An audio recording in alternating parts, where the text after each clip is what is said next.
আসসালামু আলাইকুম শিক্ষার্থীবৃন্দ, তোমরা সবাই কেমন আছো?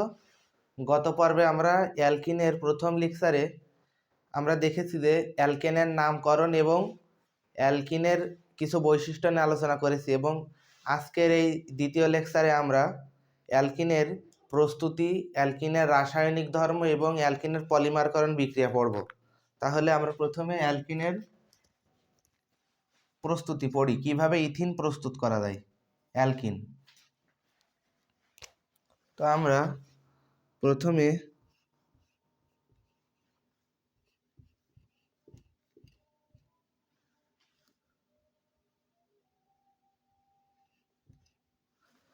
ইথাইল ক্লোরাইডের ভিতরে আমরা সোডিয়াম হাইড্রক্সাইড মিশায়ে ইথাইল ক্লোরাইডের ভিতরে, এইটার নাম হচ্ছে ইথাইল ক্লোরাইড।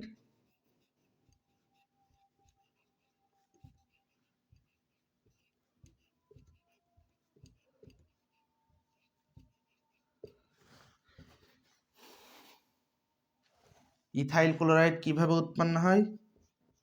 ইথেনের ভিতরে ক্লোরিন মিশিয়ে দিলে এইভাবে CH3 CH2, এইটা একটা মূলক হয় আর এইটা একটা মূলক হয়, আর ক্লোরিন। তো এইটা হয় হচ্ছে নেগেটিভ, এটা পজিটিভ হয়, এটা নেগেটিভ হয়, আর এটা পজিটিভ হয় আর এটা নেগেটিভ হয়। তো এটা নেগেটিভ হয় আর এই যে এই ক্লোরিনের মাথায় এটা প্লাস হয়। তো এই অংশের নেগেটিভ অংশের সাথে এই পজিটিভ অংশ আর এই নেগেটিভ অংশের সাথে পজিটিভ অংশ মিলায়ে কি উৎপন্ন হয়? CH3 CH2 Cl। এই হচ্ছে ইথাইল ক্লোরাইড। ইথেনের সাথে ক্লোরিন মিশে ইথাইল ক্লোরাইড। এই ইথাইল ক্লোরাইডের সাথে সোডিয়াম হাইড্রক্সাইড মিশানোর পরে কি উৎপন্ন হয়? CH2 double bond CH2,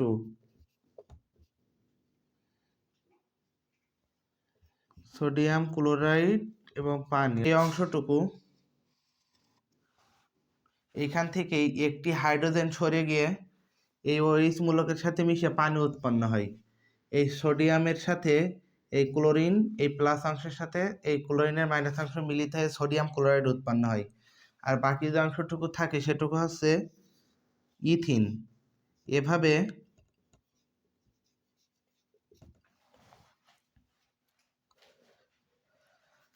ethyl ক্লোরাইডের সাথে সোডিয়াম হাইড্রক্সাইড মিশিয়ে ইথিন উৎপন্ন করা যায়, অর্থাৎ অ্যালকাইল ক্লোরাইড। এই যে কোনো এরকম যে কোনো কিছুর ক্লোরাইডের সাথে, যে কোনো alkyl chloride, methyl chloride, propyl chloride, butyl chloride, এরকম তাদের সাথে সোডিয়াম হাইড্রক্সাইড মিশানোর পরে এইভাবে ইথিন, সোডিয়াম ক্লোরাইড, লবণ আর পানি উৎপন্ন হয়। এ হচ্ছে ইথিনের একটি প্রস্তুতি ইথাইল ক্লোরাইড থেকে। এবার আমরা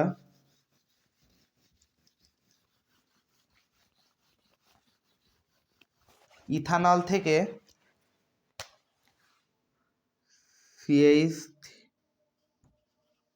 CH2OH, এই ইথানলের ভিতরে CH3CH2OH, এটা ইথানল। এটা ইথানল হলো কিভাবে? এটা ইথানল হলো হচ্ছে ওই যে অ্যালকেন অর্থাৎ ইথেন, এই ইথেনের সাথে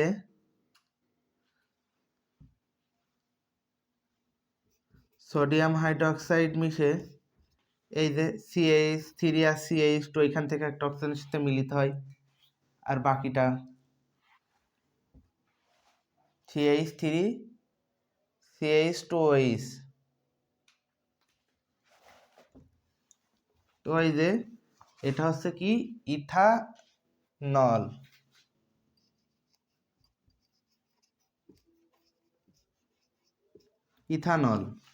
এই ইথানল এর ভিতরে গাঢ় সালফিউরিক অ্যাসিড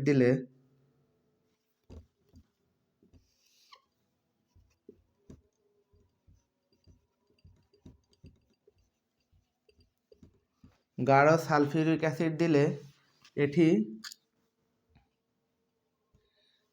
এখান থেকে এক অণু পানি শোষণ করার মাধ্যমে এখান থেকে ইথিন উৎপন্ন হয়। কিভাবে?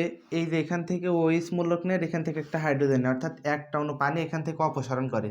এই গাঢ় সালফিউরিক অ্যাসিড হচ্ছে পানি শোষী পদার্থ, অর্থাৎ এরা পানি টেনে নেয়, টেনে নেওয়ার মাধ্যমে ইথানল থেকে এরা ইথিন উৎপন্ন করে।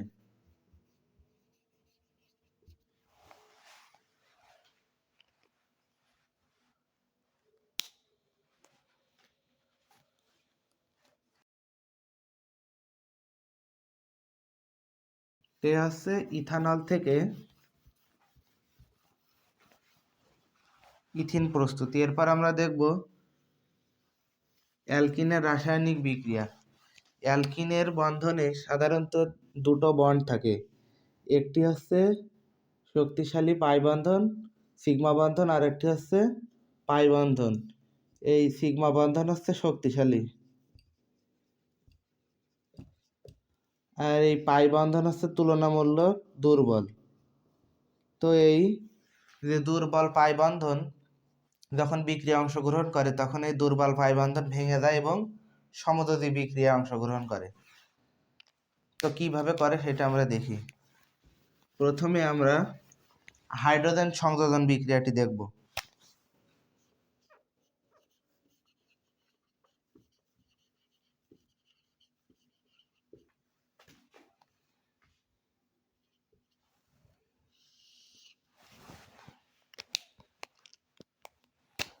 আমরা ইথিনের ভিতরে হাইড্রোজেন দিব এবং নিকেল প্রভাবকের উপস্থিতিতে 180 থেকে 200 ডিগ্রি সেলসিয়াস তাপমাত্রা দেব। নিকেল হচ্ছে একটি প্রভাবক যেটা বিক্রিয়ার গতি বৃদ্ধি করে এবং বিক্রিয়াকে সামনের দিকে আগায় দেয়। নিকেল একটি প্রভাবক যেটা বিক্রিয়ার গতি বৃদ্ধি করে এবং বিক্রিয়াকে সামনের দিকে এগিয়ে দেয়। আমরা এখন সেই বিক্রিয়াটি দেখব। তো এই নিকেলের ভিতরে নিকেল এবং তাপমাত্রা দিলে এটি ইথিন থেকে ইথেন উৎপন্ন হয়।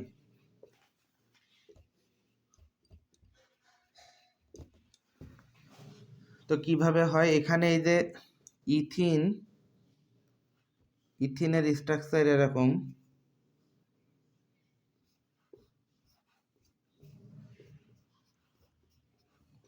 হাইড্রোজেন থাকে। তো যখন আমরা নিকেল দিই তখন এই হাতগুলো ভেঙে এরকম হয়ে যায়, ডাবল বন্ড ভেঙে এই যে এই পাই বন্ধন ভেঙে এটা সমযোজী বিক্রিয়া অংশগ্রহণ করে। তখন এই যে দুই হাত ফাঁকা থাকে, এই দুই হাতের ভিতরে হাইড্রোজেন যে জায়গা দখল করে এবং ইথেন উৎপন্ন হয়। একইভাবে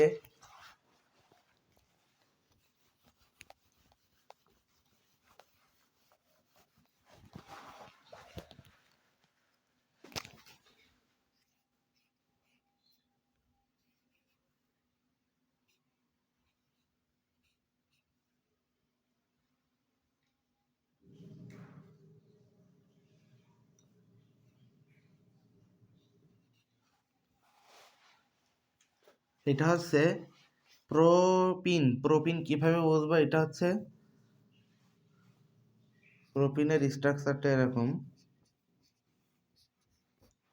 3 হাতে 3টা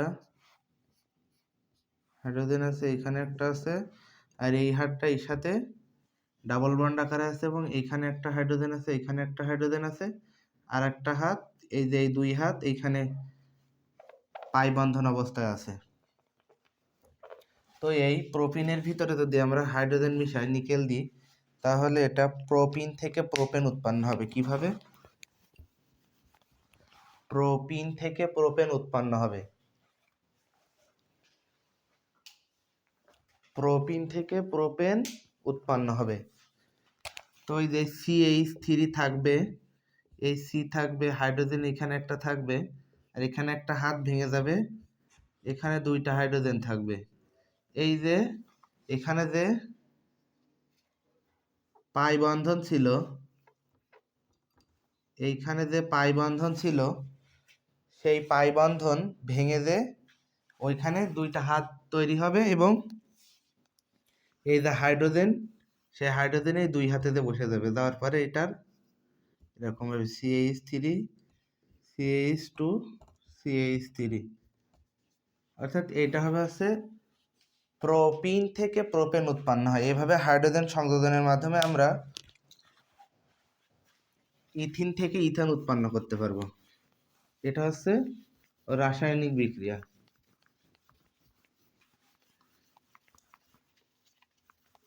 এরপর আমরা দেখব পানি সংযোজন, অ্যালকিনের পানি সংযোজন।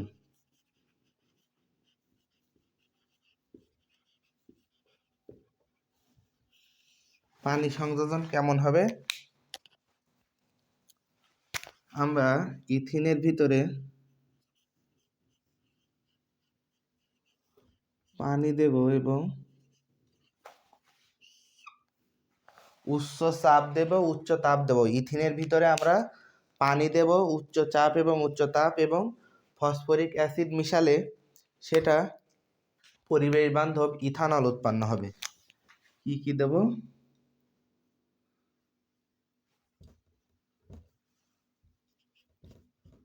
উচ্চ চাপ উচ্চ তাপ আর H3PO4, এই যৌগটির নাম হলো phosphoric acid. H3PO4 phosphoric acid.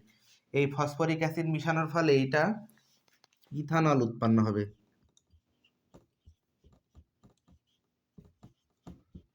কিভাবে?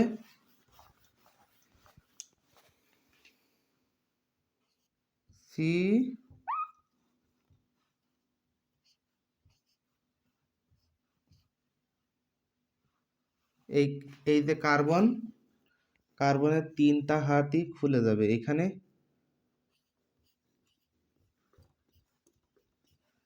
একটা হাইড্রোজেন, এখানে একটা হাইড্রোজেন আর একটা হাইড্রোজেন এখান থেকে যে এখানে বসবে। আর আগে এখানে দুইটা হাইড্রোজেন ছিল। আর এই যে H এটা হচ্ছে এই H এবং OH, H positive OH negative. এই পজিটিভ অংশটি এই যে এই হাত দিয়ে দখল করবে এবং বাকি যে OH মৌলটি আছে সেইটি এখানে এসে বসবে। বসার মাধ্যমে কি উৎপন্ন হবে? ইথিন থেকে আমরা ইথানল উৎপন্ন করব। এটা ইথিন, এটা হচ্ছে ইথানল। ইথিন থেকে আমরা ইথানল উৎপন্ন করব। এইভাবে পানি ইথিনের ভিতরে প্রোপিনের ভিতরে পানি দিলে সেখান থেকে ইথানল প্রোপানল এভাবে উৎপন্ন হয় এবং এক্ষেত্রে অবশ্যই উচ্চ চাপ উচ্চ তাপ এবং ফসফরিক অ্যাসিড ব্যবহার করতে হবে। এই ছিল ইথিনের পানি সংযোজন অ্যালকিনের।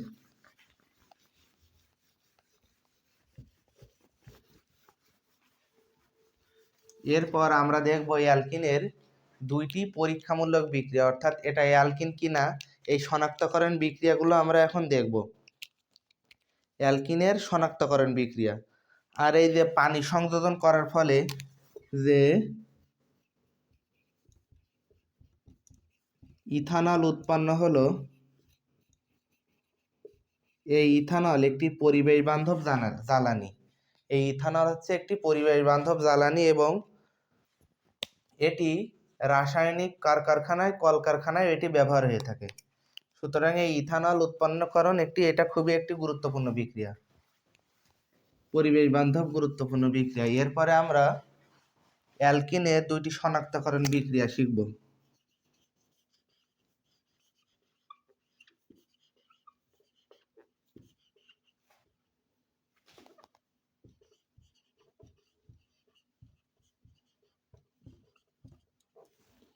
শনাক্তকরণ বিক্রিয়া অর্থাৎ আমরা দেখব যে এটা অ্যালকিন কিনা। অ্যালকিন যদি আমাদেরকে পরীক্ষা করতে দেয় তখন আমরা কিভাবে অ্যালকিন শনাক্ত করব।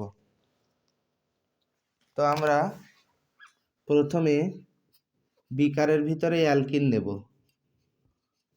এবং এর ভিতরে লাল বর্ণের ব্রোমিন দ্রবণ যোগ করব। এই ব্রোমিনের রং হচ্ছে লাল।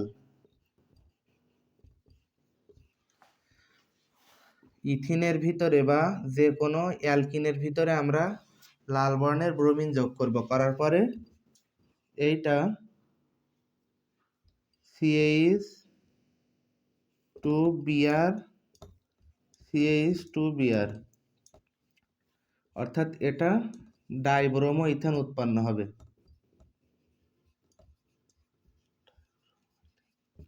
ডাইব্রোমো ইথেন উৎপন্ন হবে।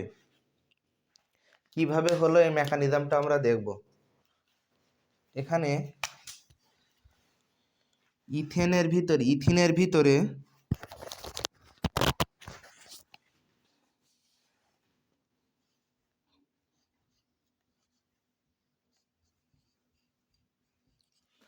যখন আমরা ব্রোমিন যোগ করব তখন এই ইথিনের হাতগুলো খুলে যাবে। কিভাবে?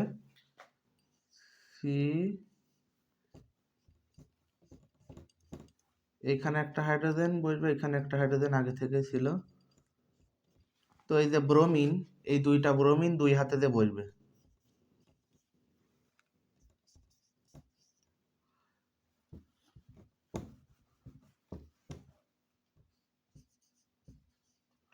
দুই ব্রোমিন দুই হাতেতে বসার পরে এই যে ব্রোমিনের যে লাল বর্ণ ছিল, যখন এটা ইথিনের সাথে বিক্রিয়া করে ডাইব্রোমো ইথেন উৎপন্ন করবে, তখন বিকারের ভিতরে এই লাল রং আস্তে আস্তে বর্ণহীন হয়ে যাবে, অর্থাৎ লাল রং আর থাকবে না, এটা বর্ণহীন হয়ে যাবে। তখন বুঝতে হবে যে এটি ইথিন ছিল বা এটি কোনো অ্যালকিন ছিল।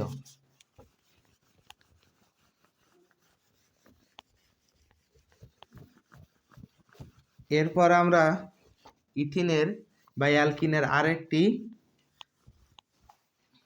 শনাক্তকরণ বিক্রিয়া দেখব। সেটি হচ্ছে, আমরা প্রথমে ইথিন নিই, ইথিনের ভিতরে আমরা পানি দিব, এরপর আমরা পটাশিয়াম পারম্যাঙ্গানেট, এইটার নাম হচ্ছে পটাশিয়াম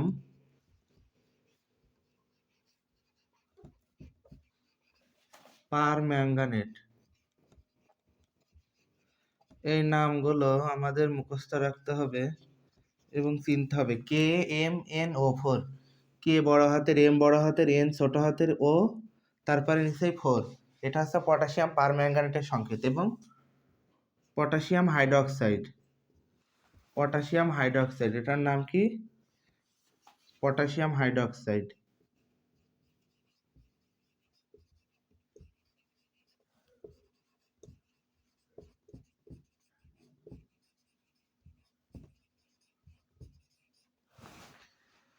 তো এই ইথিনের ভিতরে পানি দেওয়ার পরে এবং পটাশিয়াম হাইড্রক্সাইড এবং পটাশিয়াম পারম্যাঙ্গানেট যখন মিশাবো, তখন এই পটাশিয়াম হাইড্রক্সাইড এবং পটাশিয়াম পারম্যাঙ্গানেট যে প্রভাবক আছে, এই প্রভাবকগুলো মিলিত হয়ে একটি জাইমান অক্সিজেন উৎপাদন করবে। এর নাম কি? জাইমান অক্সিজেন।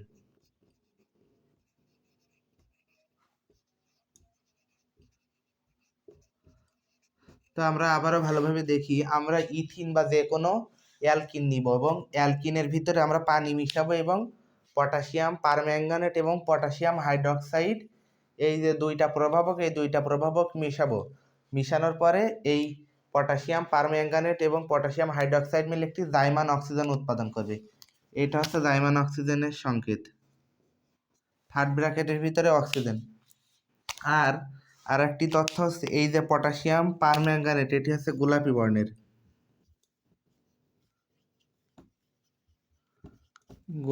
বর্ণের। তো এই জাইমান অক্সিজেন, পটাশিয়াম পারম্যাঙ্গানেট এবং পটাশিয়াম হাইড্রক্সাইড, এই দুইটা মিলাই যে জাইমান অক্সিজেন উৎপাদন করবে এবং দ্রবণের ভিতরে আমরা যে পানি দিয়েছিলাম বিকারের ভিতরে এবং ইথিন বা যে কোনো অ্যালকিন একত্রিত হয়ে এটি একটি প্রোডাক্ট তৈরি করবে। সেটি হচ্ছে কি? সেটি হচ্ছে ইথিনিল গ্লাইকল।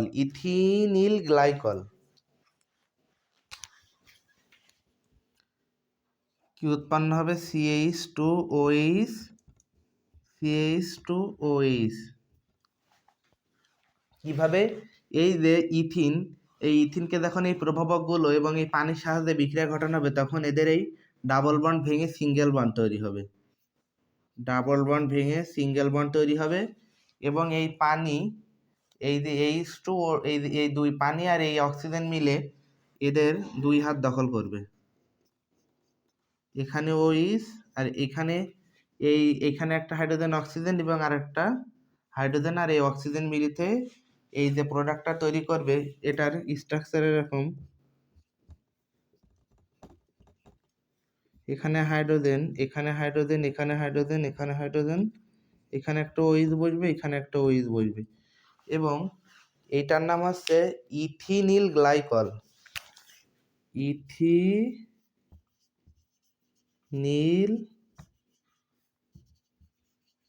গ্লাইকল,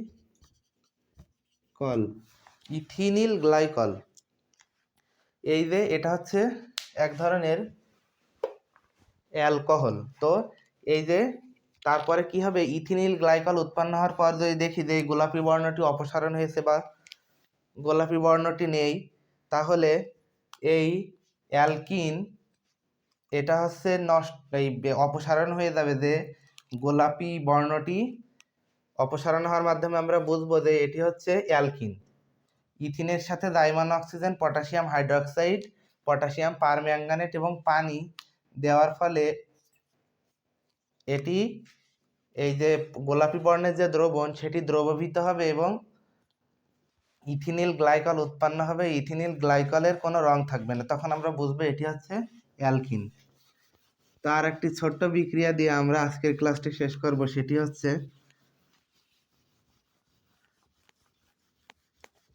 ইথিনের পলিমারকরণ বিক্রিয়া।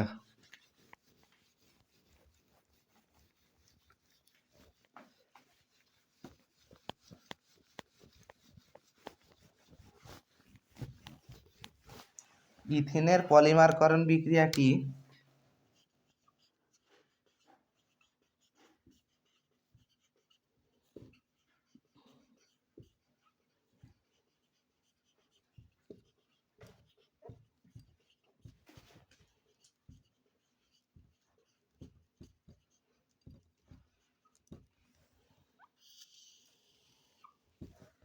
আমরা বিক্রিয়ক হিসেবে n সংখ্যক ইথিন নিব।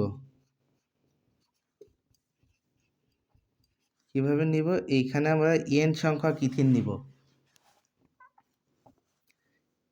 n সংখ্যক ইথিন নিব। এটা হচ্ছে ইথিনের মনোমার।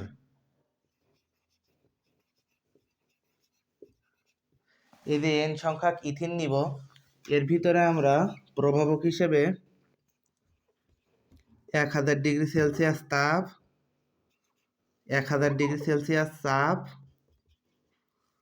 1000 অ্যাটমসফিয়ার এবং 2000 ডিগ্রি সেলসিয়াস তাপ এবং 2000 ডিগ্রি সেলসিয়াস তাপমাত্রা, 1000 ডিগ্রি সেলসিয়াস চাপ, 1000 ডিগ্রি, 1000 চাপ, 1000 অ্যাটমসফিয়ার, 2000 ডিগ্রি সেলসিয়াস এবং সামান্য অক্সিজেন দেব। সামান্য অক্সিজেন দেওয়ার পরে এটা কি উৎপন্ন হবে? ইথিনের মনোমার থেকে ইথিনের পলিমার উৎপন্ন হবে।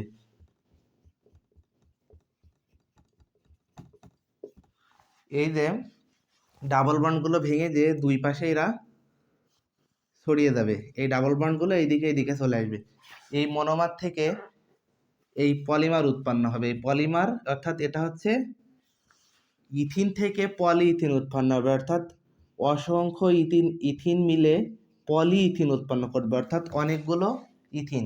সেটাকে আমরা একসাথে বলছি পলি ইথিন। সেটাই হচ্ছে পলিথিন। পলিথিন, পলিথিন, ইথিন থেকে পলিথিন, অর্থাৎ এই যে মনোমার থেকে এর পলিমার বিক্রিয়া সম্পন্ন হলো। পলিমার, এই মনোমার থেকে পলিমার বিক্রিয়া হয়, এটা হচ্ছে ইথিনের পলিমারকরণ বিক্রিয়া। এই বিক্রিয়ায় আমরা n সংখ্যক ইথিন অর্থাৎ অসংখ্য ইথিনের ভিতরে 1000 অ্যাটমসফিয়ার চাপ, 2000 ডিগ্রি সেলসিয়াস তাপমাত্রা এবং সামান্য পরিমাণ অক্সিজেন দেব। দেওয়ার পরে এইটা এন সংখ্যক ইথিন ভেঙে পলিইথিন অর্থাৎ অসংখ্য ইথিন উৎপন্ন হবে একত্রে জোড়া লেগে। এইটাই হচ্ছে ইথিনের পলিমারকরণ বিক্রিয়া। তো এই বিক্রিয়ার মধ্যে দিয়ে শেষ হচ্ছে আজকের আমাদের ইথিনের পলিমারকরণ বিক্রিয়ার মধ্যে দিয়ে আজকে আমরা শেষ করলাম অ্যালকিনের আলোচনা, এবং এর পরবর্তীতে আমরা অ্যালকাইন, aldehyde, acid, fatty acid, hydrocarbon থেকে এগুলোর উৎপত্তি কীভাবে প্রস্তুত করতে হয় এবং জৈব অজৈব অ্যাসিডের মধ্যে এর যে মানে পার্থক্য, এইগুলো সমস্ত কিছু আমরা পরবর্তী পর্বগুলোতে আস্তে আস্তে জানতে পারবো। তো আজকে আমাদের এটুকুই ছিল। যদি ক্লাসটি ভালো লেগে থাকে তাহলে অবশ্যই একটি সাবস্ক্রাইব করবেন এবং আমাদের পাশে থাকবেন। সবাইকে ক্লাসটি করার জন্য ধন্যবাদ।